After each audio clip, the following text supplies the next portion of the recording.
हाँ इधर सुनो, देख इधर। तो ये नेचुरली होने चाहिए, होते भी है, वरना अर्थ का टेम्परेचर मेंटेन नहीं रहेगा। इन दोनों को हम कहते हैं ग्रीन हाउस गैस। ये अर्थ के टेम्परेचर को मेंटेन करने के लिए हेल्प करते हैं। अच्छा, एक मात्रा में हो तो ठीक है। अगर ये जरूरत से ज्यादा हो गया, कोई भी चीज जब जरूरत से ज्यादा हो जाती है, मतलब एक थ्रेशोल्ड लिमिट होता है। थ्रेशोल्ड मतलब मैक्सिमम जितना हो सकता है। अगर मैं ये एक सिस्टम कंसिडर कर रहा हूं, इस सिस्टम की एक मैक्सिमम कैपेसिटी होगी कि इससे ज्यादा गैस या कोई सब्सटेंस या कोई लिक्विड इसमें मत डालना। लिखा रहता है ना, किसी कंटेनर के ऊपर हम लिख देते हैं ना 15 kg, मतलब इससे ज्यादा मत डालना। वो अलग बात है, हम पुश कर देते हैं। तो ये इसका थ्रेशोल्ड कैपेसिटी, इससे ज्यादा इसमें मत डालना। वैसे हम मान लेते हैं एटमॉस्फेयर की एक थ्रेशोल्ड कैपेसिटी होगी। उस थ्रेशोल्ड कैपेसिटी मतलब मैक्सिमम अमाउंट ऑफ गैसेज जो हो सकती है at any given point of time, अगर उससे ज्यादा हो गई तो हम क्या बोलेंगे, उसमें पॉल्यूशन हो गया। एटमॉस्फेरिक पॉल्यूशन कौन से कंडीशन को रेफर करेंगे, ये समझ रहे हो? विच कंडीशन और state would be refer to as atmospheric pollution? जब मैं एटमॉस्फेयर की बात करूं तो सिर्फ मैं गैसेस की बात करूं। When the gases in the atmosphere exceeds their threshold or limiting value, when the gases, carbon dioxide का तो प्रेजेंस होना ये तो जरूरी है ना, ये तो होना ही पड़ेगा। पर ये जरूरत से ज्यादा हो जाएगा तो हम बोलेंगे पॉल्यूशन हो गया।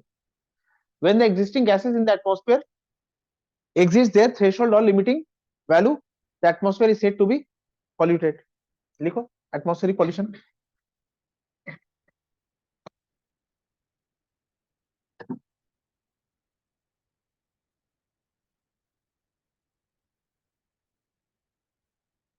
Atmospheric pollution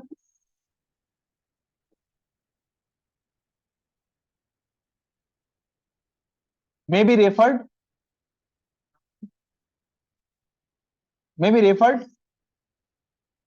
to any state, मत बात करो आपस में, may be referred to any state or condition when the gases in the atmosphere, when the gases in the atmosphere exceed their threshold or limiting gases, मत बात करो अपने में, threshold or limiting value at any point of time, or there is introduction of harmful or unwanted gases in the atmosphere.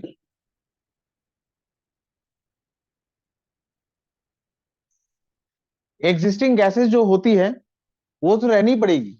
अगर उनका value limiting value या threshold value से ज्यादा हो गया तो भी बोलेंगे एटमॉस्फेयर में पॉल्यूशन आ गया है। या फिर वो जो गैसेस होनी चाहिए थी वो अपने लिमिटेड या थ्रेशोल्ड वैल्यू के अंदर ही है, कुछ अनवांटेड और अनडिजायरेबल गैसेस अगर आ गई तो भी बोलेंगे एटमॉस्फेयर में पॉल्यूशन हो गया है। अच्छा, एटमॉस्फेयर में पॉल्यूशन होने से हम रोक नहीं सकते, ये तो होकर ही रहेगा। देखो, natural causes of pollution, natural causes of atmospheric pollution, decaying of plant matters, decaying of animal matters. ये इतने जानवर और इतने पेड़ पौधे जो खराब होते हैं ये तो डीके होंगे, और ये अगर डीके होंगे तो गैसेस रिलीज होंगी। DK of plant and animal matters.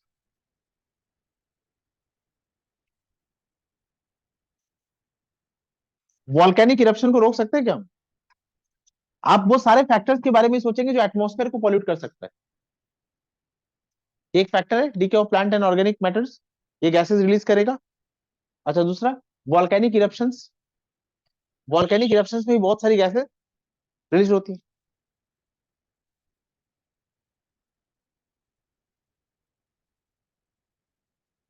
और क्या हो सकता है?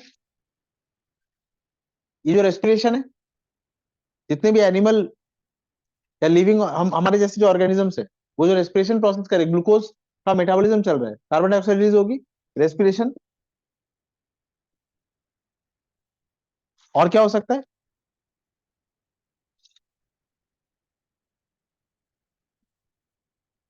वो नेचुरल नहीं है ना, डिफोरेस्टेशन हम जानबूझ के करते हैं।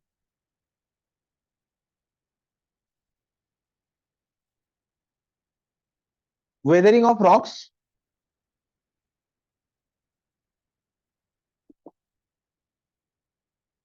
वेदरिंग ऑफ रॉक्स, ये जो बड़े बड़े माउंटेन के रेंज होते हैं, हवा आके टकराती है और रॉक्स का वेदरिंग होता है, तो भी गैसेस रिलीज होती है। अच्छा, सिर्फ नेचुरल कॉजेज है तो कोई दिक्कत की बात नहीं थी। नेचर अपने आप को सस्टेन करना जानता है। इस पे एक्स्ट्रा क्या आ जाता है? मैंने मैनमेड बोलो ना यार, आर्टिफिशियल क्यों? आप कोई कसूर अपने ऊपर नहीं लोगे। मैनमेड कॉजेज, आर्टिफिशियल कॉजेज क्या होता है? आप बस, अब तो इसकी लिस्ट लिखना शुरू करूंगा तो खत्म होगी क्या? Burning of,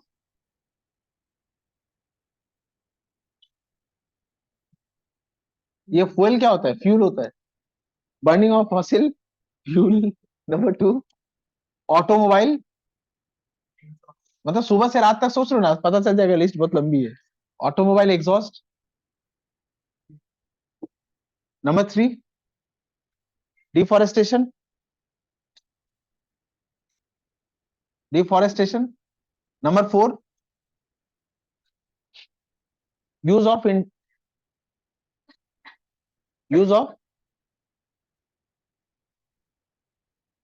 industries, industries, power plants, बातें नहीं अपने में। इंडस्ट्रीज, पावर प्लांट्स, और यूज ऑफ इंसेक्टिसाइड, पेस्टिसाइड्स,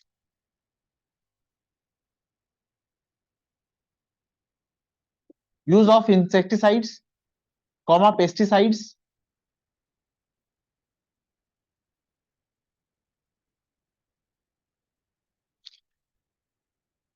मतलब कुछ भी कर ले हम, एटमॉस्फेयर में पॉल्यूशन तो होकर ही रहेगा। What are the implications of atmospheric pollution? अगर एटमॉस्फेयर में पॉल्यूशन हो गया तो प्राइमरीली इसको तीन हिस्सों में बांटा है। एसिड रेन होगी, ग्रीन हाउस गैस बढ़ जाएगी तो ग्लोबल वार्मिंग होगा, और ओजोन लेयर डिप्लीशन, ये तो हाल फिलहाल में बहुत चर्चा में चल ही रहा है।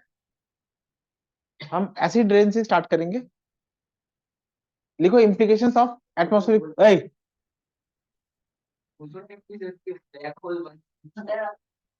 माफ कर दो अपना याद नहीं। एटमॉस्फेरिक पॉल्यूशन समझ गया ना? और ये किस किस वजह से होगा ये लिखा है, लिख लो। इम्प्ली अब लिखना इम्प्लीकेशंस ऑफ एटमॉस्फेरिक पॉल्यूशन। लिखो कॉन्सिक्वेंसेस, बस बात करो ना यार अपने में। Consequence of atmospheric pollution. Number one, acid rain. Number two, global warming. Number three, ozone layer depletion. Heading लगाइए एसिड रेन।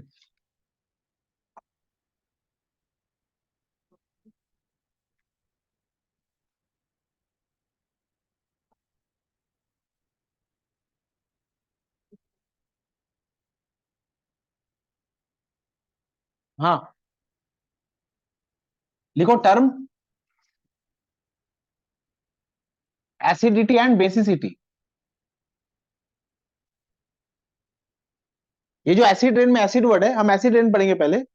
ये जो एसिड रेन में एसिड वर्ड है, हम कब बोलेंगे सब्सटेंस एसिड है? तो उसके लिए हमें पहले एसिडिटी और बेसिसिटी पढ़ना होगा। एंड लिखो need of pH scale, need of pH scale to identify a substance as acid और base.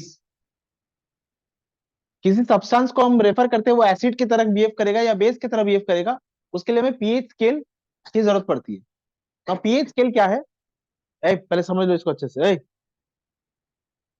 PH scale,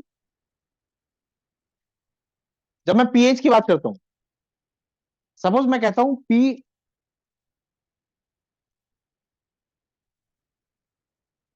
P Harish, P एक फंक्शन है, पी एक मैथमेटिकल फंक्शन है लॉग, पी का मतलब है माइनस लॉग। इस लॉग के बेस में कुछ भी लिख सकते हैं हम, 1 2 3 4 5 6 7 8 9 10, कुछ भी नंबर हो सकते हैं यहां पर। लेना क्या है, 10, बेस 10। और ये जो हरीश है, ये होगा कॉन्सेंट्रेशन ऑफ हरीश। अगर मैं कहता हूं पी खुशी, इसका मतलब क्या होगा, पी एक मैथमेटिकल फंक्शन है, इसका मतलब क्या होता है, minus log 10 base, minus log 10 base. और अब क्या होगा, कॉन्सेंट्रेशन ऑफ, केमिस्ट्री में कॉन्सेंट्रेशन को बताने के लिए जिसका कॉन्सेंट्रेशन बता रहे हैं उसके आगे स्क्वायर ब्रैकेट्स लगा देते हैं। इसको एक्टिव मास भी कहते हैं, इसको कॉन्सेंट्रेशन भी कहते हैं। अगर मैं कहता हूं पी अप्रूव, इसका क्या मतलब होगा, minus log 10 base, yes concentration of approve. अच्छा, अब बात यह है कि कॉन्सेंट्रेशन, ये जो कॉन्सेंट्रेशन की बात हम कर रहे हैं, ये कॉन्सेंट्रेशन एक्सप्रेस करने के कुल 9 तरीके हैं, 9 वेज। कॉन्सेंट्रेशन को हम 9 तरीकों से दिखा सकते हैं। यहां कौन सा तरीका यूज करेंगे, concentration in moles per litre. अभी ये टर्म पढ़ के रखो, 10 में ये सब क्लियर हो जाएगा। अच्छा, अब मैं कह रहा हूं पीएच, तो पीएच का मतलब क्या होगा, पी मतलब होता है माइनस लॉग 10 बेस, और एच के लिए क्या बोलेंगे, concentration of H plus ion, concentration of H plus ion, and concentration expressed in moles per. There are 9 ways by which concentration can be expressed. There are 9 ways by which concentration can be expressed. अब सारे student अलग अलग तरह से express करेंगे, अलग अलग values आएंगे। मतलब एक ही क्वेश्चन को तुमने सॉल्व किया, किसी स्टूडेंट ने यूनिट किलोमीटर में रखा, किसी स्टूडेंट ने इस यूनिट को मीटर में रखा, किसी स्टूडेंट ने इसको सेंटीमीटर में रखा, तो अलग अलग वैल्यू आएगी ना। तो कॉन्सेंट्रेशन कैसे एक्सप्रेस कर रहे हो, चीज एक ही है, लेकिन एक्सप्रेस करने के तरीके से वैल्यूज अलग अलग आएंगे। मैं कितनी वैल्यू याद रखूंगी, इसलिए स्पेसिफाई कर दिया कि कॉन्सेंट्रेशन को कैसे लिखेंगे, मोल्स पर लीटर। अब मैं तुमसे अगर पूछूं how do you define pH, तो इसको यहां से बोलना शुरू करना इंग्लिश में, इस ऑर्डर में, जैसे ऑर्डर में लिखा है उसको इंग्लिश में बोलना शुरू करना, वही तुम्हारा आंसर हो। What is pH, negative logarithm base 10 of H plus ion concentration, comma concentration expressed in moles per liter. This is defined as pH. क्या होगा pH, negative logarithm of base 10 of H plus ion concentration, and concentration expressed in moles per liter. देखो, मैं एक scale बना रहा हूं, pH scale. बच्चों, ये जो पीएच स्केल मैं बना रहा हूं, ये स्केल सिर्फ 25 डिग्री सेल्सियस में वैलिड है। टेम्परेचर अगर कम ज्यादा होंगे, अगर टेम्परेचर ज्यादा होगा तो स्केल छोटी हो जाएगी, और अगर टेम्परेचर कम होगा स्केल बड़ी हो जाएगी। 25 डिग्री सेल्सियस में प्रियम ये स्केल 0 से लेकर 14 तक होती है। 25 डिग्री सेल्सियस में स्केल 0 से लेकर 14 तक होती है। अब इसको 14 सेगमेंट में डिवाइड कर लेते हैं, 1 2 3 4 5 6 7 8 9 10 11 12 13 14। ये पीएच स्केल है। अगर एक सॉल्यूशन लिया है तुमने, और इस सॉल्यूशन का पीएच वैल्यू 7 आता है, एक सॉल्यूशन लिया तुमने, किसी तरीके से हम पीएच वैल्यू मेजर कर सकते हैं। By some means we can measure the pH value. अगर इस सॉल्यूशन का पीएच वैल्यू 7 आता है, अगर पीएच वैल्यू 7 रहता है, मतलब ये सॉल्यूशन न्यूट्रल है। मतलब इस सॉल्यूशन में जितना एसिड है उतना ही बेस प्रेजेंट है। एसिड और बेस रिएक्शन को हमने न्यूट्रलाइजेशन पढ़ा था, याद है तुम्हें? हाँ, पीएच 7 आना मतलब ये न्यूट्रल है। और ये सारी बातें मेरी तब तक वैलिड है जब तक temperature, pH scale is temperature dependent और temperature independent. Temperature dependent, pH scale को सिवाय टेम्परेचर के और कोई बदल भी नहीं सकता। Only temperature can change this pH scale. अच्छा, अगर पीएच का वैल्यू 0 से लेकर 6.999 तक आता है, अगर ये वैल्यू 6.9999 तक रहता है तो इसको हम बोलेंगे ये क्या है, एसिडिक। और अगर ये वैल्यू 7.00001 से लेकर 14 तक होता है तो इसको हम बोलेंगे बेसिक और अल्कलाइन। ये समझे? अच्छा, अब बताइए 25 डिग्री सेल्सियस में एक सॉल्यूशन है, एट 25 डिग्री सेल्सियस एक सॉल्यूशन है जिस सॉल्यूशन का पीएच वैल्यू आ रहा है 5.6, वो एसिडिक होगा, न्यूट्रल होगा कि बेसिक होगा? एसिडिक। और इसी टेम्परेचर में अगर वैल्यू आता है 8.1, वो क्या होगा? बेसिक, अल्कलाइन या बेसिक। और 7 होगा तो वो क्या होगा? न्यूट्रल। अगर टेम्परेचर 40 डिग्री सेल्सियस हो जाता है, टेम्परेचर क्यों इंपॉर्टेंट है वो बता रहा हूं मैं। देखो मैंने तो कुछ नहीं बोला था एसिडिक, बेसिक या न्यूट्रल, मैंने सिर्फ बोला था 25 डिग्री सेल्सियस में पीएच कितना आ रहा है 5.6, और तुमने क्या बोल दिया? एसिडिक। अगर मैं कहता 25 डिग्री सेल्सियस में पीएच का वैल्यू 6 है तो भी क्या बोलते? एसिडिक। लेकिन अगर टेम्परेचर 40 डिग्री सेल्सियस हो जाता तो ये जो स्केल है ये 0 से लेकर 12 तक हो जाती। अगर टेम्परेचर 40 डिग्री सेल्सियस होता है तो ये स्केल 0 से लेकर 12 तक हो जाती। और अगर ये 0 से लेकर 12 तक हो जाती है तो 1 2 3 4 5 6 7 8 9 10 11 12। अच्छा, अब की बार न्यूट्रल क्या होगा? 6। तो अगर मैं तुमसे कहता हूँ पीएच का वैल्यू 6 है तो ये मत बोलना कि एसिडिक है कि बेसिक है कि न्यूट्रल है, पूछ लेना टेम्परेचर कितना है। अगर मैं बोलूँ 25 डिग्री सेल्सियस है तो 6 का मतलब क्या होगा? एसिडिक। और अगर ये 40 डिग्री सेल्सियस है तो ये वैल्यू क्या हो जाएगा? Neutral. pH scale is highly sensitive and it depends only on temperature. हाँ। अच्छा, अब मैं बोल रहा हूं बारिश हो रहा है, प्रेसिपिटेशन हो रहा है। जब बारिश हो रही है,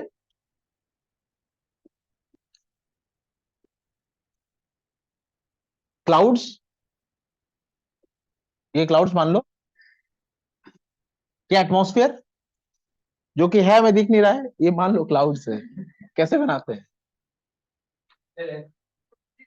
ऐसे है। अच्छा,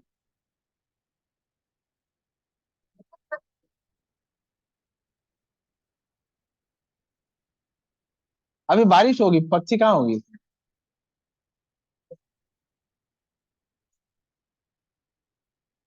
तो सुनो, ये एटमॉस्फेयर से होके गिरेगा ना, एटमॉस्फेयर से होके गिरेगा। अच्छा, आइडियली अर्थ सरफेस से जितना वाटर एवापोरेट होके गया है, अर्थ सरफेस का 70% क्या है? वाटर। आइडियली अर्थ सरफेस से जितना वाटर एवापोरेट होकर ऊपर गया है वो सारा वहां डिपॉजिट हो गया, कंडेंस हो गया। अब कंडेंस होने के बाद एक टाइम आएगा जब वो फिर से अर्थ सरफेस में फॉल हो जाएगा, इसको वाटर साइकिल कहते हैं। अच्छा, हमने एवापोरेट करके क्या भेजा था? वाटर। वो ऊपर वाटर डिपॉजिट हो गया, कंडेंस हो गया है। सारे वाटर मॉलिक्यूल्स एक दूसरे के साथ कांटेक्ट में आते आते आते आते उनका मास बहुत बढ़ गया है एंड वो हेवीली डिपॉजिट हो गए ऊपर, क्लाउड्स बन गए। अब उनका प्रेसिपिटेशन होगा, वो गिरेंगे नीचे। पर हमने एटमॉस्फेयर में तबाही मचा के रखी है। एटमॉस्फेयर में हम क्या क्या छोड़ के रखे हैं? फॉसिल फ्यूल की बर्निंग से सल्फर, ऑटोमोबाइल एग्जॉस्ट से नाइट्रिक ऑक्साइड, ऑटोमोबाइल के एग्जॉस्ट से ही नाइट्रोजन डाइऑक्साइड, सल्फर हवा में गया और सल्फर हवा में प्रेजेंट ऑक्सीजन के साथ कंबाइन होके सल्फर डाइऑक्साइड बना लिया। अच्छा, यहाँ क्या आ रहा है? वाटर। अच्छा, जैसे ही ये वाटर आएगा, ये वाटर किसके साथ कांटेक्ट में आएगा? सपोज ये वाटर SO2 के कांटेक्ट में आ गया तो ये क्या बन जाएगा? H2SO3, sulphurous acid. वहां क्या बना था? पानी। एटमॉस्फेरिक कांटेक्ट में आती है, ये क्या बन गया? एसिड। अच्छा, यही H2 अगर NO2 के साथ आ गया तो ये क्या बन जाएगा? Nitric acid, HNO3। अब ये जो अर्थ सरफेस में पानी आ रहा है, यहाँ एक बीकर ले लो और इस बीकर में ये जो रेन हो रही है इसको कलेक्ट करते जाओ। इस रेन को कलेक्ट करना और कलेक्ट करने के बाद इस सॉल्यूशन को लैब में ले आना। ये जो रेन वाटर है इसको कलेक्ट करके लैब में ले आना और लैब में लाके इसका क्या कैलकुलेट करना? पीएच। और अगर इसका पीएच 5.6 से कम आता है तो हम बोलेंगे रेन नहीं, एसिड रेन हो रहा है। ये समझे? अच्छा, एक और गैस है इसके बारे में मैंने चर्चा नहीं की, कार्बन डाइऑक्साइड। ये कार्बन डाइऑक्साइड एटमॉस्फेयर में प्रेजेंट रहेगा ना। अच्छा, ये अगर वाटर के साथ कांटेक्ट में आता है तो ये क्या बनाएगा? Carbonic acid H2CO3। ये नेचुरल रेन वाटर है, इतना हम सह सकते हैं, इसको हम सह सकते हैं। सारा प्रॉब्लम किससे है? HNO3 से और H2SO3 H2SO4 से। अब ये कैसे कैसे बनते हैं हम देखेंगे। अच्छा, आप बताइए, अगर मैं आपसे पूछूं एसिड रेन का डेफिनेशन क्या होगा? क्या लगता है क्या होगा? मैं बोल रहा हूं, एनी स्टेट और condition may be referred to as acid rain. Any state or condition of precipitation, any state or condition of precipitation may be referred to as acid rain if the precipitation has a pH value less than 5.6। इससे कम हो जाना वो हमारे लिए अच्छा नहीं, हम बोलेंगे एसिड रेन। कोई डाउट है इसमें? क्लियर हो गया ना? तो एसिड रेन का डेफिनेशन क्लियर हो गया। अब पीएच स्केल की जरूरत क्यों पड़ेगी वो समझ आ गया। ये छोटा सा नोट बना दो, ये क्लास आगे क्लास में हम इसको बहुत डिटेल में पढ़ेंगे, इस पे 2-3 क्लास करेंगे। अभी बस इतना सा लिख लो। एसिडिटी और बेसिसिटी बताने के लिए पीएच स्केल की जरूरत पड़ती है। 25 डिग्री सेल्सियस में पीएच स्केल 0 से लेके 14 तक होता है। 7 का मतलब न्यूट्रल, 7 से कम मतलब एसिडिक, और 7 से 14 एल्कलाइन। इतना लिख लो पहले।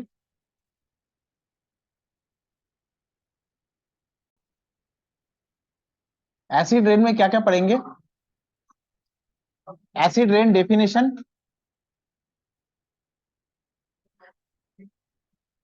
मत बात करो। कॉजेज ऑफ एसिड रेन, मत बात करो। Sources to cause acid rain, mechanism of acid rain formation, consequences of acid rain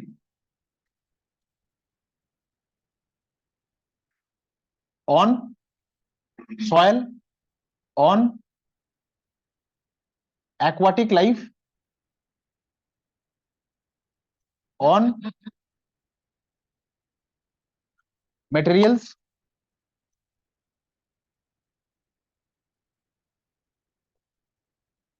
on plants, on human beings। देखो, हमारा थोड़ा सा रेकलेसनेस की वजह से ये पूरे इकोसिस्टम को खराब करता है। सॉइल की फर्टिलिटी खराब होती है, प्लांट्स में फोटोसिंथेसिस अफेक्टेड हो जाते हैं, एनिमल में क्या खराबी करती है वो देखेंगे, और जो मटेरियल्स है, जो बिल्डिंग ब्लॉक्स थे, उसमें कोरोजन हो जाता है। लोहे का एक पुल बना है, उस एसिड रेन की वजह से वो पुल भी जल्दी खराब हो जाता है। वो अगर 100 साल की बनाया गया है, वो 60-70 साल में ही अपना लाइफ स्पेन पूरा कर चुका होता है, तो मटेरियल भी खराब होता है। और एक्वाटिक लाइफ की तो बात ही छोड़ दो। डिस्कवरी का कोई भी दिन खोल के देख लेना, जब मेरीन इकोसिस्टम के बारे में बात हो रही है तो तुम्हें बताया जाएगा कि ये स्पीसीज एक्सटिंक्ट हो रही है, ये स्पीसीज एंडेंजर्ड हो चुकी है, स्पीसीज रेड जोन में आ चुकी है। ये सब किस वजह से? ये एसिड रेन की वजह से। जो मरीन वाटर का पीएच है वो पीएच कम होता जा रहा है, एसिडिक होता जा रहा है वो। और एक ऑप्टिमम पीएच तक मेरीन एक्वाटिक ऑर्गेनिज्म रह सकते हैं। उससे कम पीएच अगर ज्यादा एसिडिक हो गया तो फिर वो पूरी की पूरी स्पीसीज ही खत्म हो रही है। ये एसिड रेन का डेफिनेशन अगर बात करें, acid rain refers to any state or condition where the precipitation, acid rain क्या होगा? अच्छा, ये जो प्रेसिपिटेशन होता है, acid rain refers to any state और कंडीशन ऑफ प्रेसिपिटेशन। ये जो प्रेसिपिटेशन होता है, ये सिर्फ रेन के फॉर्म में होगा जरूरी है क्या? हम कहने के लिए जनरली बोल रहे रेन, ये ड्यू, स्नो, फॉग किसी भी फॉर्म में हो सकता है, क्योंकि उसके लिए वाटर मॉलिक्यूल चाहिए।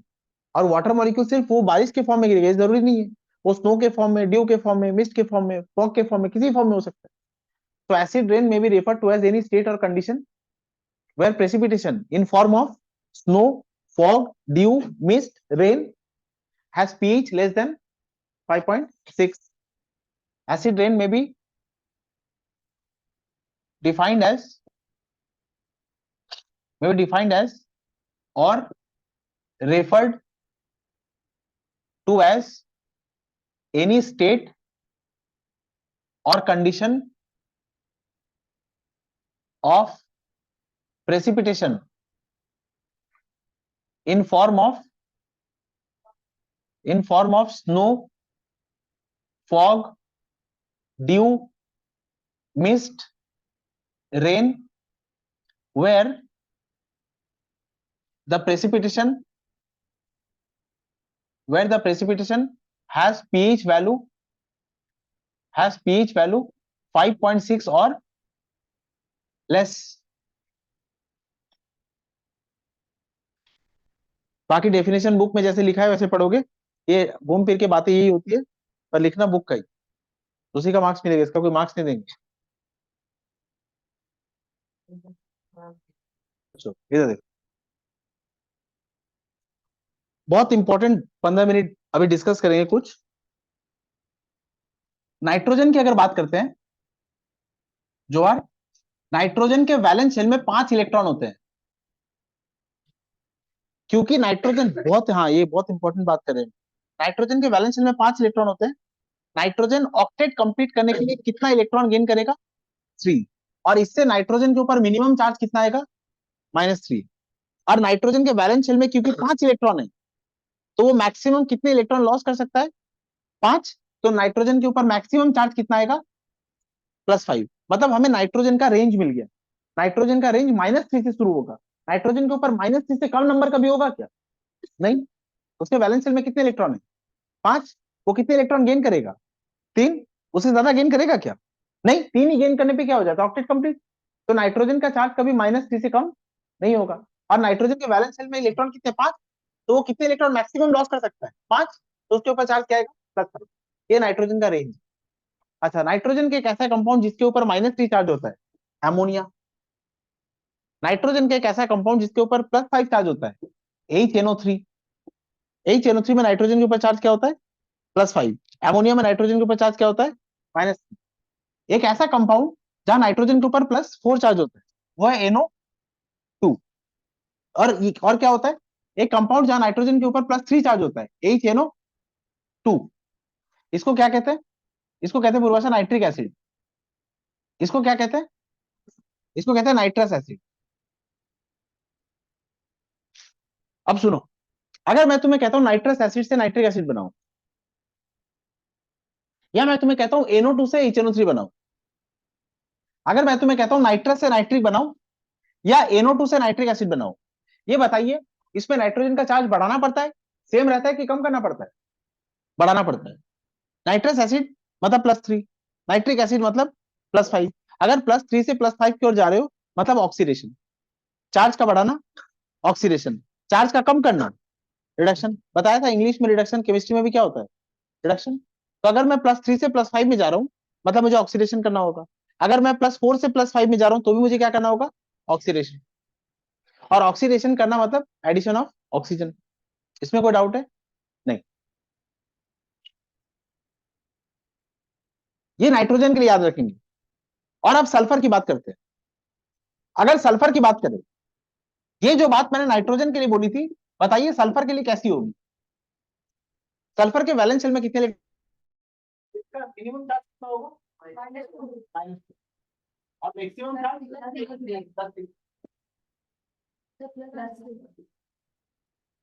2 मिनट का ब्रेक ले लो। सुनो, सल्फर ए सल्फर का रेंज क्या रहेगा? -2 से +6। H2SO4, H2SO4 में सल्फर +6 में होता है। Sulphur trioxide SO3, sulphur trioxide में भी सल्फर +6 में होता है। SO2, SO2 में सल्फर +4 चार्ज रखता है। H2S में सल्फर -2 चार्ज रखता है। अच्छा ये बताइए, अगर कहीं से सल्फर, अगर सिर्फ सल्फर है तो इसके ऊपर चार्ज रहेगा 0। अब इधर सुन, ओ हीरो इधर सुन, अगर मैं तुझे कहता हूं कहीं से सल्फर रिलीज हो रहा है, प्रॉब्लम सुनना कितना डेंजरस सीन है, मैं तुमको फोर्स ही करा रहा हूं। मानो कहीं, अच्छा एटमॉस्फेयर में नाइट्रोजन है ना, देख क्या हो रहा है। एटमॉस्फेयर में 78% नाइट्रोजन है और 21% ऑक्सीजन है। नाइट्रोजन बहुत स्टेबल गैस है, इनर्ट गैस मानते हैं इसको, बेहद स्टेबल है, बेहद बहुत ज्यादा स्टेबल गैस है। और जितनी ज्यादा स्टेबिलिटी होता है उतनी रिएक्टिविटी क्या होती है, कम। मतलब नाइट्रोजन की रिएक्टिविटी भी क्या होगी, बहुत कम। पर अगर बहुत ज्यादा टेम्परेचर हो तो नाइट्रोजन रिएक्ट कर जाता है। एटमॉस्फेयर में जो नाइट्रोजन होता है ये एटमॉस्फेयर में प्रेजेंट ऑक्सीजन के साथ रिएक्ट नहीं करता है, लेकिन अगर लाइटनिंग डिस्चार्ज हो रहा है, बिजली चमक रही है, बिजली चमकते वक्त इतनी ज्यादा एनर्जी हो जाती है कि ये नाइट्रोजन इस ऑक्सीजन के साथ रिएक्ट कर जाता है। और जैसे ही रिएक्ट कर जाएगा, ये बताइए नाइट्रोजन का ऑक्सीजन के साथ रिएक्शन हो रहा है, मतलब एडिशन ऑफ ऑक्सीजन में। और एडिशन ऑफ ऑक्सीजन क्या कहलाता है, ऑक्सीडेशन। मतलब ये नाइट्रोजन, यहाँ नाइट्रोजन कौन से स्टेट में, जीरो। अच्छा, यहां मैं एक और स्टेट लिख रहा हूं, एनो। एनो में नाइट्रोजन क्या होता है, +2। एनो में होता है +2। HNO2 में क्या होता है, +3। NO2 में क्या होता है, +4। और HNO3 में +5। ये नाइट्रोजन अभी कौन से स्टेट में, जीरो। इसका ऑक्सीजन के साथ रिएक्शन हो रहा है, मतलब ऑक्सीडेशन होगा और ये चार्ज बढ़ जाएगा ना, और चार्ज बढ़ के सीधा ये किसमें आ जाता है, 2NO में, +2। आयुष, नाइट्रोजन का -3 स्टेबल होता है, नाइट्रोजन का 0 स्टेबल होता है, और नाइट्रोजन का +5 स्टेबल होता है। मतलब अगर किसी रिएक्शन में NH3 बन रहा है तो वो बन के रह जाएगा। किसी रिएक्शन में अगर N बन रहा है, N2 नाइट्रोजन, तो वो बन के रह जाएगा। किसी रिएक्शन में अगर HNO3 बन रहा है तो वो भी बन के रह जाएगा। लेकिन अगर +2 +3 बनता है तो वो, +4 बनता है तो वो बन के नहीं रहेगा, वो फर्दर रिएक्ट करेगा। तो ये कौन से स्टेट में भी, +2। और ये +2 में आ गया है, अब ये कौन सी स्टेट में जाना चाहेगा, +5 तक।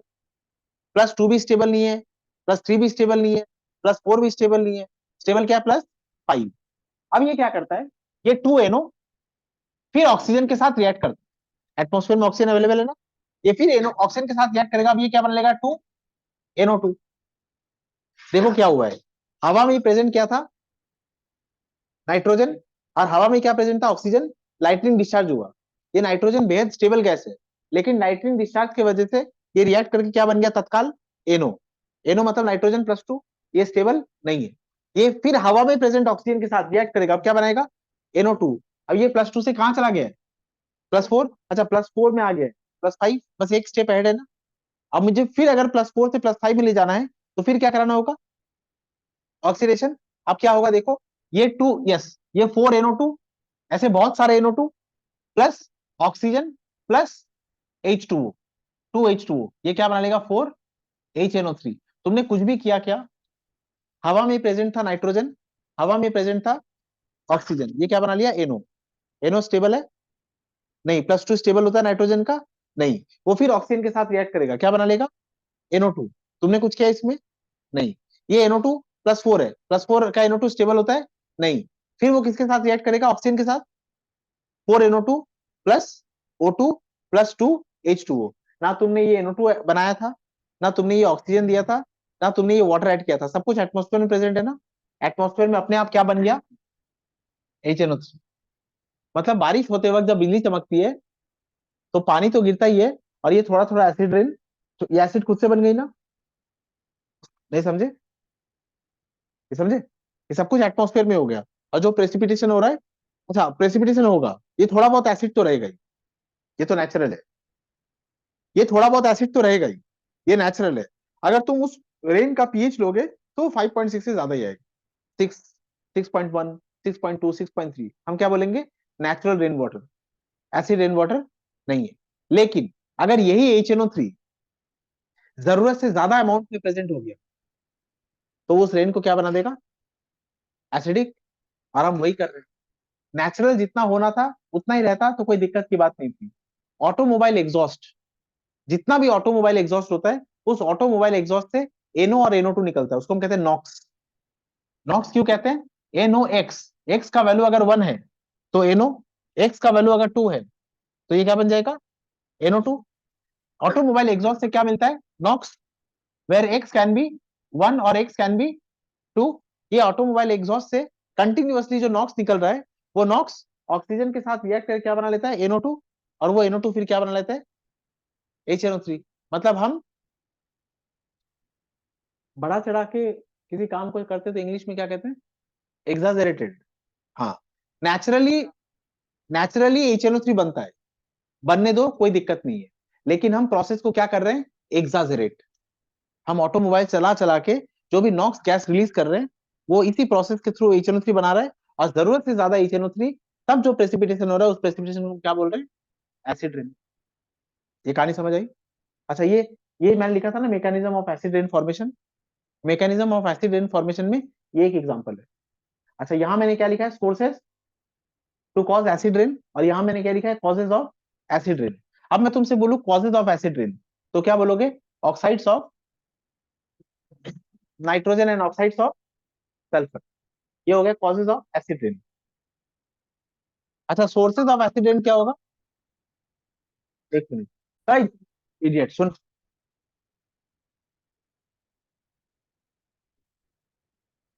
नहीं आयुष, थोड़ा बात कर लो। डेफिनेशन समझ आ गया? अर्चित बोल डेफिनेशन। हाँ, acid rain may be referred to as any state or condition of precipitation in form of snow, fog, dew, mist, rain, where precipitation is having value is 5.6 or less. अच्छा, what are the causes of acid rain? Oxides of nitrogen, oxides of sulfur. What are the sources to cause acid rain? Automobile exhaust releases NOx, and sulphur कहाँ से मिलता है, coal mine से। कोयला का सबसे chief जो पॉल्यूटेंट है वो सल्फर ही है। अच्छा, सल्फर कहाँ कहाँ से रिलीज होता है, सल्फर की लिस्ट नाइट्रोजन की लिस्ट से थोड़ी बड़ी है। प्लांट मैटर जब डिग्रेड होते हैं तब हाइड्रोजन सल्फाइड रिलीज होती है। प्लांट मैटर जब डिग्रेड होता है, एनिमल मैटर जब डिग्रेड होता है, तो हाइड्रोजन सल्फाइड गैस रिलीज होती है। वो जो एक पंजेंट चोकिंग स्मेल होती है कोई भी डिग्रेड ऑर्गेनिक मैटर डिग्रेड होने की, हो सकता है उसमें सल्फर है। अच्छा, ये बताइए, अगर H2S रिलीज हो रहा है तो इसमें सल्फर कौन से स्टेट में, -2, और एसिड बनने के लिए उसको किस स्टेट में जाना पड़ेगा, +6। ये संभव है ना? अरे करना क्या है, ऑक्सीडेशन ही तो कराना है, और हवा में भर भर के ऑक्सीजन प्रेजेंट है। तो अगर कहीं H2S रिलीज हो रहा है तो चिंता का विषय है, क्योंकि किसमें कन्वर्ट हो सकता है, H2SO4 में। अच्छा, अगर कहीं SO2 रिलीज हो रहा है तो भी चिंता का विषय है, ये किसमें कन्वर्ट हो सकता है, H2SO4 में। अच्छा, अगर कहीं SO3 रिलीज हो रहा है तो बहुत चिंता का विषय है, बताइए क्यों। SO3 में सल्फर कौन से स्टेट में, +6, और H2SO4 में भी सल्फर कौन से स्टेट में, +6। मतलब इसमें ऑक्सीडेशन की कोई जरूरत नहीं है। आपने देखा है SO3 और H2SO4 के फॉर्मूला में डिफरेंस क्या है, SO3 और H2SO4 के फॉर्मूला में डिफरेंस क्या देखा है, सिर्फ एक वाटर मॉलिक्यूल का ना। SO3 में और H2SO4 में डिफरेंस किसका है, सिर्फ एक वाटर मॉलिक्यूल का ना। इसमें दो हाइड्रोजन और एक ऑक्सीजन की कमी है, दो हाइड्रोजन एक ऑक्सीजन मिलकर क्या बनाता है, वाचा। दो हाइड्रोजन एक ऑक्सीजन मिलकर सल्फ्यूरिक एसिड बनाता है, वाचा। ये समझे? अच्छा, अगर सुन ना, सुन तो इधर, अगर तुम्हारे पास SO2 है तो प्रोसेस स्लो होगा, क्योंकि ऑक्सीडेशन होना बाकी है। लेकिन अगर तुम्हारे पास SO3 है तो उसमें सिर्फ वाटर दे दो और वो क्या बन जाएगा, H2SO4। इसमें कोई डाउट है, इसमें कोई डाउट है? नहीं। तो फिर से स्टार्ट करते हैं, डेफिनेशन समझ आ गया। कॉजेज ऑफ एसिड रेन में क्या लिखेंगे। अच्छा, सुनो, जब तुम बोल रहे हो ऑक्साइड्स ऑफ नाइट्रोजन, तो मन में कौन कौन से ऑक्साइड्स रखते हो, NO nitric oxide, NO2 nitrogen dioxide, और कुछ रखते हो, नहीं। अच्छा, एक तो क्या है ऑक्साइड्स ऑफ नाइट्रोजन, और दूसरा क्या क्या ऑक्साइड्स ऑफ सल्फर, और इस दौरान क्या क्या ऑक्साइड्स रखते हो, SO2 and sulphur dioxide and sulphur trioxide. ये क्लियर हो गया? अच्छा, sources to cause acid rain, अगर मैं सोर्सेज जानता हूं, नहीं, मैं अगर कॉज जानता हूं तो मैं सोर्स भी आइडेंटिफाई कर लूंगा। जब मैं नॉक्स बोल रहा हूँ, नॉक्स का मेन सोर्स क्या है, ऑटोमोबाइल एग्जॉस्ट, और sulphide, oxide of sulphur, coal mines, decay of plant and animal matters. कोई डाउट है इसमें? नहीं। ये हो गया। साहब मैं लिखाऊंगा मैकेनिज्म ऑफ एसिड रेन, और फिर लिखेंगे कॉन्सिक्वेंसेज ऑफ एसिड रेन। तो ये तुम लोग का हो गया, ये लिख लो।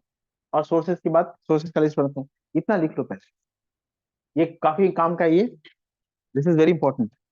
अभी जो मैं रिएक्शन लिखूंगा ना, उसमें यही सब इन्वॉल्व होंगे। Causes of acid rain,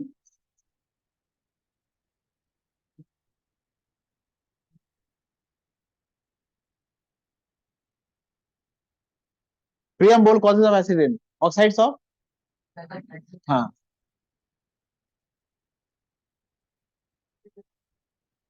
oxides of nitrogen मतलब NO and NO2 and oxides of sulphur.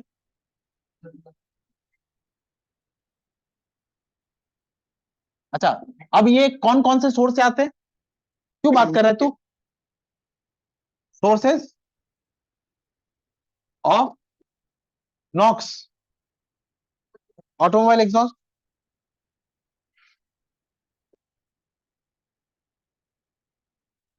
Sources of oxides of sulphur,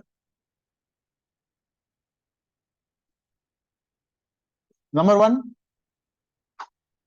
coal mines, burning of fossil fuels, fuels, burning of fossil fuels, number three decay of organic matters,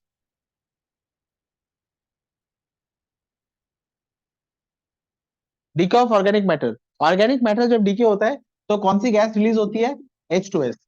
fossil fuel जब burn होता है तो, fossil fuel जब burn होता है तो SO2, और coal mine जब, तो सल्फर रिलीज होता है, ठीक है। अच्छा, इससे भी बड़ी एक प्रॉब्लम है सल्फर की, वो है मेटलर्जिकल इंडस्ट्रीज। हम मेटलर्जी चैप्टर पढ़ेंगे क्लास 10 के केमिस्ट्री का चैप्टर 5, मेटलर्जी में, हाँ, एक्सट्रैक्शन ऑफ मेटल्स, उसमें हम स्मेल्टिंग प्रोसेस पढ़ेंगे, ठीक है। मेटलर्जी प्रोसेस में क्या होता है, सपोज तुम्हारे पास एक मेटल है, उस मेटल का सल्फाइड है तुम्हारे पास, जैसे जिंक का सल्फाइड है, ध्यान से सुनना। सपोज एक मेटल एक्सट्रैक्ट करो तुम आदित्य, जिंक, जिंक का तुमको सल्फाइड मिला है, तो सबसे पहले तुम्हें क्या करना होगा, अगर वो सल्फाइड फॉर्म में है उसको ऑक्साइड फॉर्म में कन्वर्ट करना पड़ेगा। कोई भी मेटल, सपोज तेरे पास आयरन सल्फाइड है, तेरे पास आयरन सल्फाइड आदित्य, तो इसमें से आयरन एक्सट्रैक्ट करेगा, तो आयरन किस फॉर्म में है, सल्फाइड। इस आयरन सल्फाइड को तुम्हें सबसे पहले किस में कन्वर्ट करना होगा, आयरन ऑक्साइड। कोई भी मेटल तेरे पास होगा, मैं कोई भी को इन्वर्टेड कॉमा से बोल रहा हूँ, कोई भी मेटल तेरे पास होगा, उसको किस फॉर्म में ले जाना, उसके ऑक्साइड के फॉर्म में।